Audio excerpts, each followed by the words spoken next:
शादी को लगभग 3 साल हो चुके थे, लेकिन हैरानी की बात यह थी कि पति पत्नी पहली बार एक ही बिस्तर पर साथ सोए थे। शुरुआत में दोनों एक दूसरे से दूर बिस्तर के किनारों पर लेटे थे, मगर आधी रात को पत्नी ने करवट ली और अनजाने में अपने पति से कसकर लिपट गई। ये देखकर आदमी पूरी तरह सुन्न हो गया। उसने धीरे से उसे अलग करने की कोशिश की, लेकिन पत्नी ने उसे और भी कसकर पकड़ लिया। जब सुबह पत्नी की आंख खुली तो वो खुद को पति की बाहों में देखकर चौंक गई।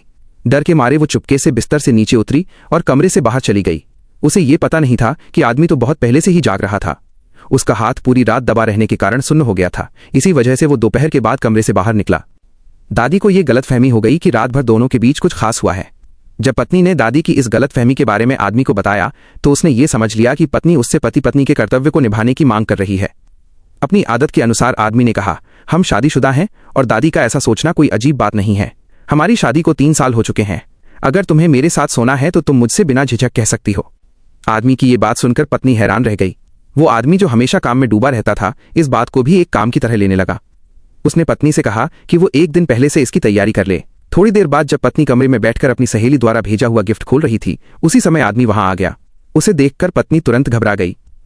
जब आदमी की नजर उसके हाथ में पकड़े नाइटवेयर पर पड़ी तो उसे गलतफहमी हो गई कि पत्नी पहले से ही बहुत उतावली है।